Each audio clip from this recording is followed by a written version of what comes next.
Hello, and welcome to Today in History for March 5th. I'm Michael Powell.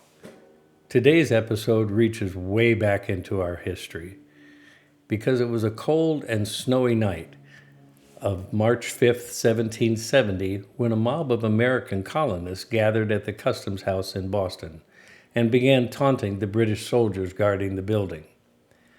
The protesters, who called themselves patriots, were protesting the occupation of the city by British troops, who were sent to Boston in 1768 to enforce the unpopular taxation measures passed by the British Parliament that lacked American representation.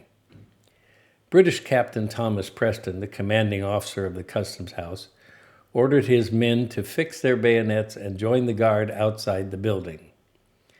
The colonists responded by throwing snowballs and other objects at the British regulars, and Private Hugh Montgomery was hit, leading him to discharge his rifle at the crowd.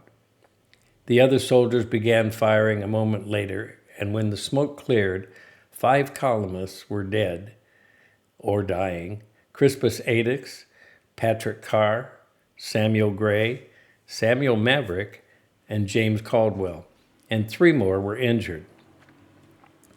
Although it is unclear whether Crispus Attucks, an African American, was the first to fall, as is commonly believed, the deaths of the 5 men are regarded by some historians as the first fatalities of the American Revolutionary War.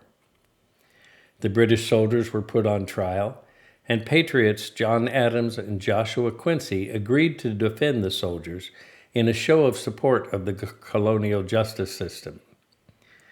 When the trial ended in December of 1770, 2 British soldiers were found guilty of manslaughter and had their thumbs branded with an M for murder as punishment. The Sons of Liberty, a patriot group formed in 1765 to oppose the Stamp Act, advertised the Boston Massacre as a battle of American liberty, just cause for removal of the British troops from Boston.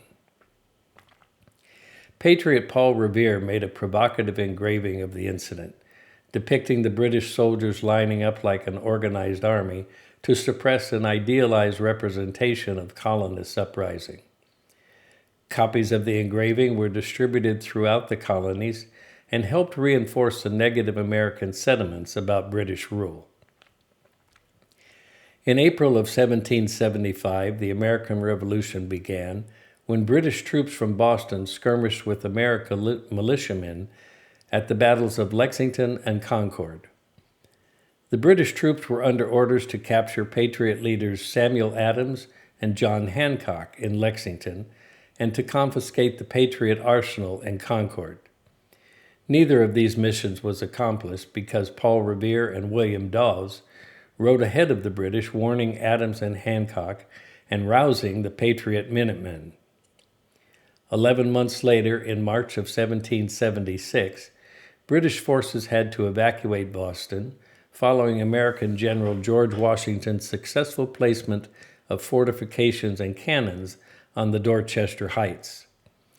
This bloodless liberation of Boston brought an end to the hated 8-year British occupation of the city. For the victory, General Washington, commander of the Continental Army, was presented with the first medal ever awarded by the Continental Congress. It would be more than 5 years before the Revolutionary War came to an end, with British General Charles Cornwallis surrendering to Washington at Yorktown, Virginia. I told you we were going way back in history, and no, I was not there. For Today in History, I'm Michael Powell. Thank you for watching. And join me again tomorrow for another episode. Till then, watch this.